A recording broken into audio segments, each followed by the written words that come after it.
Tere kõigile! Täna on Võrumaa partnerluskogu ettevõtlusmeetmete infopäev. Ja aitäh kõigile neile, kes sellest siis osa saamas on. Ja alustame siis pihta. Nii.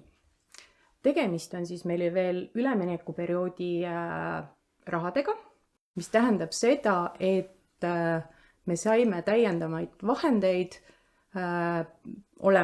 et viia ellu siis olemasolevad strateegiad ja samal ajal siis oleme koostamas ka siis uut strateegiat ja selle periood hakkab siis 2024. aastast. Täna me tutvustame siis kahte meedet, mis on ettevõtjatele suunatud. Üks on siis COVID-19 kriisimõju leevendamine ja teine on siis väikeettevõtete arendamine. Ja alustaks siis sellest esimesest alameetmest 2.1 COVID-i kriisimõju leevendamine. Et mida siis selle meetme raames siis toetatakse? Siin on siis erinevaid hooneid, eelkõige siis tootmishooned, laiendamine, ehitamine, nõuetele vastavusse viimiseks vajalikud ehitustööd, taristu investeeringud ettevõtluse seisukorra parandamiseks. Taristu investeering tähendab siis elektrivarustust, veevarustust, kanalisatsiooni ja teid, et kõik see osa, mis on siis, jääb väljaspool teie hoonet. Ja eraldi on ka siis uue põlvkonna elektroonilise side juurdepääsuvõrgu rajamine. Siis tootmisprotsessi ja äriplaaniga otseselt seotud masinate või seadmete soetamine, sealhulgas ka siis selle tarkvara ostmine, kui see masin seda vajab, samuti paigaldust ja rakendust võib siis toetust sisaldada. Toetatakse ka veel siis teenuse arendust, mis on suunatud Võrumaa partnerluskogu tegevuspiirkonna elanikele, sealhulgas siis arenduseks vajalikud investeeringud ja seadmed. Tootearendus mitme organisatsiooni koostöös teenuse või toodete pakkumiseks, digitaliseerimine võimaldamaks niinimetatud kontaktivabu teenuseid ja eraldi selles meetmes on ka siis võimalus turismiettevõtjatele, et turismihooaja pikendamiseks vajalikud investeeringud ja investeeringud kvaliteedi tõstmiseks. Kes on siis selle meetme sihtgrupp?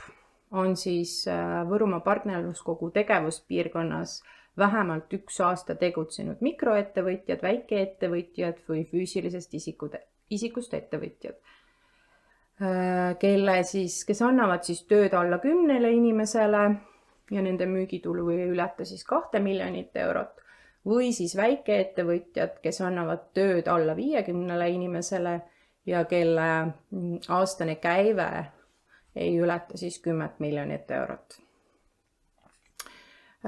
Üks erisus siis on, et taotlejal peab olema selles meetmes käibelangus võrreldes 2019. aastaga.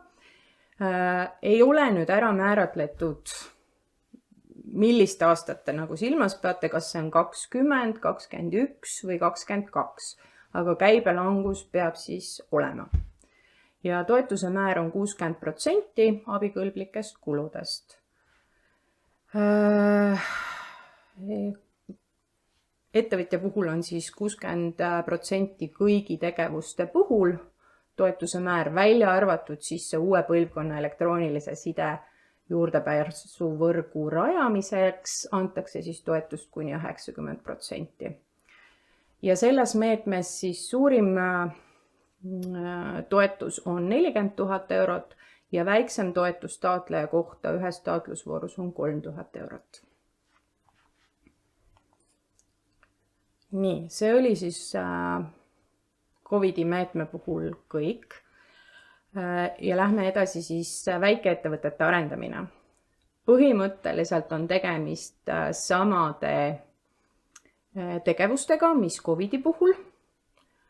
Valdavalt välja arvatud siit ei saa siis turismiettevõtjad toetust. kõik muu ja siin on veel lubatud ka siis patendid, kaubamärgi ja kasuliku mudeli taotlemine. Ja saab ka siis teha veel tööstusomandialaste infouuringuid, kui need on vajalikud. Selle meetme puhul täpselt samasugused nõuded taotlejale see 1 aasta nõue, et peab olema tegutsenud 1 aasta. Inimeste arv on samamoodi siis alla 10 inimese või alla 50 inimese, aga siin on siis välja toodud see, et me ikkagi ootame neid tootmisettevõtteid, kes tegutsevad valdkonnas MTAC ehk siis töötlev tööstus ja neid teenuseettevõtjaid siis, kelle teenus on suunatud eelkõige siis tegevuspiirkonna elanikele. Hea näide on autoremonditöökoda. Toetusmäärad on siis samamoodi 60% ettevõtjale valdavalt ja uue põlvkonna elektroonilise side puhul on siis 90% abikõlblikest kuludest. Suurim toetuse määr on siis 60 000 ja väiksem on siis 3000 eurot. Nii, ja nüüd siis natukene sellest taotlusvoorust ka. Et taotlusvoor siis ettevõtlusmeetmetele on avatud 6. märtsist kuni 13. märtsini. Ja kõik vajalik info on kättesaadav siis meie kodulehel. Et külastage ja vaadake 23 aasta taotlusvoor ja sealt leiate kogu vajaliku info. Nüüd nõuetest toetuse taotlejale. Et taotlejal on siis taotleja on eelnevalt esitanud projektikavandi elektrooniliselt ja vastavalt vajadusele käinud siis kohapealsel nõustamisel. See tähendab seda, et me soovime saada täidetud taotlust, et see üle vaadata ja veenduda, et kõik need tegevused, mille jaoks te toetust soovite, vastaksid meie meetme nõuetele ja samamoodi siis ka määruse nõuetele, et ei tekiks olukorda, et te teete tühja tööd. Et selle tõttu on see oluline ja see on ka kohustuslik. Siis taotleja saab esitada ühte meetmesse 1 taotluse. Taotlejal ei tohi olla maksuvõlga ja taotleja on esitanud taotluse esitamise hetkeks äriregistrile viimase majandusaasta aruande, mille äriregistrile esitamise tähtaeg on saabunud juhul, kui taotlejal on kohustus esitada äriregistrile majandusaasta aruanne. Meie seda majandusaasta aruannet küsime ja see peab olema siis 21. aasta majandusaasta aruanne. Kui kellelgi on siis ka juba selle eelmise aasta aruanne valmis, võib ka selle esitada. Ja ehitise kohta, mida siis ehitatakse, välja arvatud uus püstitatav hoone või kuhu inventar või seade paigaldatakse, peab see olema siis taotleja omandis või antud talle õiguslikul aluseks kasutamiseks vähemalt 3 aastaks, on siis ettevõtja puhul. See tähendab seda, et lepingute puhul tuleb jälgida seda, et periood, kui te annate ettevõtte kasutusse mingit hoonet, oleks siis 2+3 vähemalt. Et see on see loogika, et 3 aastat peale viimase toetusosa väljamaksmist peab see teie leping siis olema kehtiv veel. Ja uue hoone püstitamiseks peab kavandatava hoone alune maa olema projektitoetuse taotleja omandis või sellele on seatud siis hoonestusõigus. Ja veel siis nõuetest, et mida siis toetus võib sisaldada ka ehitustööde maksumust. See on siis ehitustööde maksumusest 3% võib olla siis omaniku järelevalve või muinsuskaitse järelevalve, 10% võib olla siis projekteerimistööd. Eraldi nüüd projekteerimistöid ei toetata.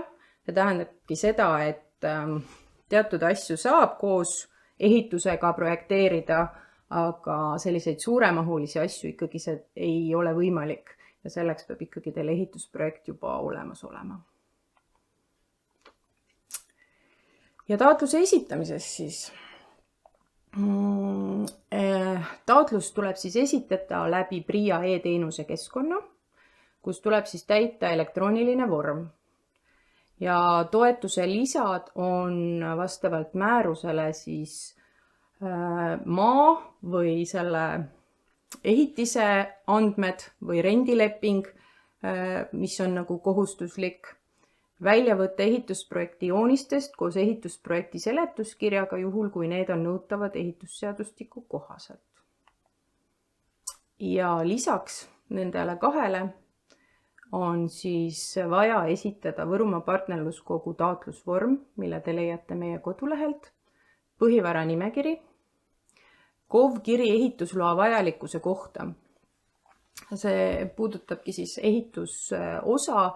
Kui teil on see plaanis, siis küsida kohaliku omavalitsuse käest, kas see tegevus, mida te soovite teha, nõuab ehitusprojekti ja ehitusluba ja KOV annab teile sellise ametliku kirja, siis, mille te saate taotlusele lisada.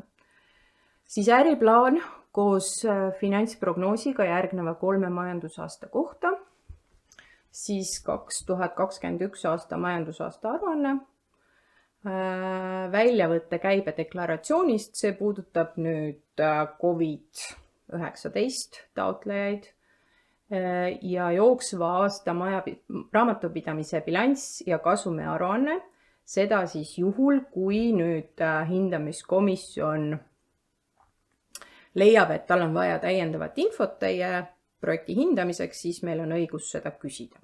Seda korraga juurde panema ei pea. Ja hinnapakkumised on siis, nendele kehtestatavad nõuded on 3 võrreldavat, kui käibemaksuta maksumus ületab 5000 eurot, 1 hinnapakkumine, kui käibemaksuta maksumus jääb vahemikku 1000 kuni 5000 eurot või kui selles valdkonnas on ainult 1 pakkuja. Ja siis seotud isikute teema puhul on tegemist 1000 eurose pakkumisega. Nii, kuidas siis see esitamine ja menetlemine käib? Nagu öeldud juba, siis taotlused tuleb esitada läbi PRIA e-teenuse keskkonna. Et kui te esitate need meile kuidagi meili teel, siis paraku me nendega mitte midagi teha ei saa ja need menetlusse neid ei võeta. Tegevusgrupp siis kontrollib taotluse vastavust strateegiale ja rakenduskava meetmelehtedele. Kui on puudu mõni dokument või see ei ole siis nõuetekohane, siis antakse taotlejale võimalus täiendusi teha ja parandused esitada.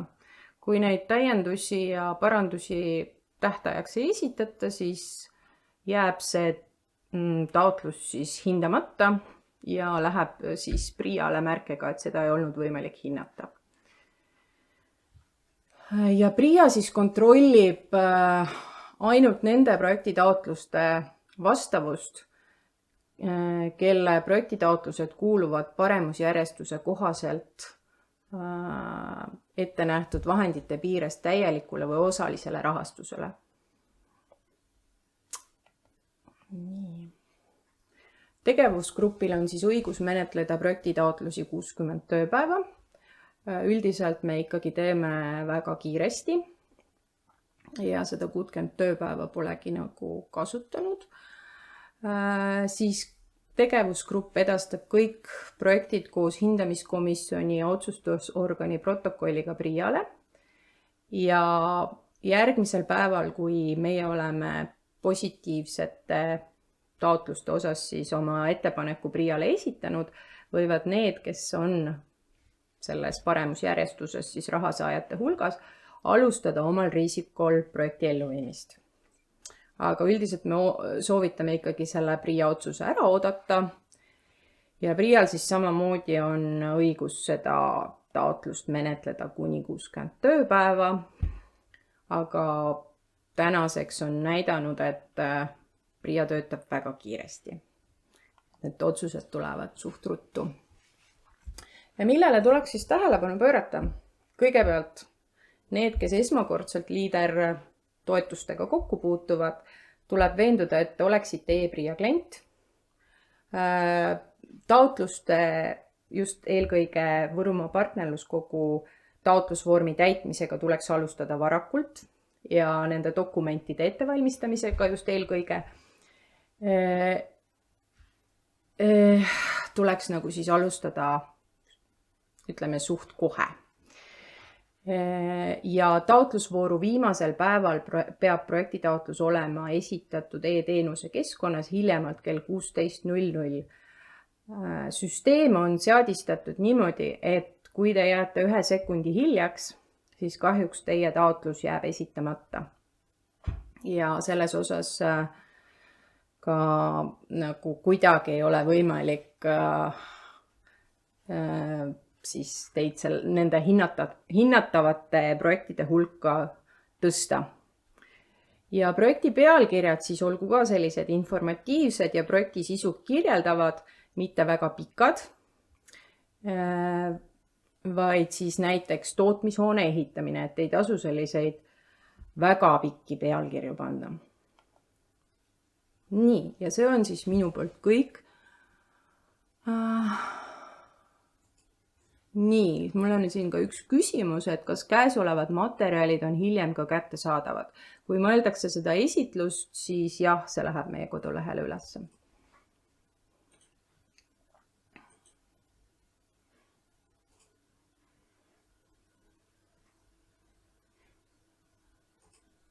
Kui rohkem küsimusi ei ole, siis soovin teile edukat kirjutamist ja võtke meiega kindlasti ühendust. Aitäh!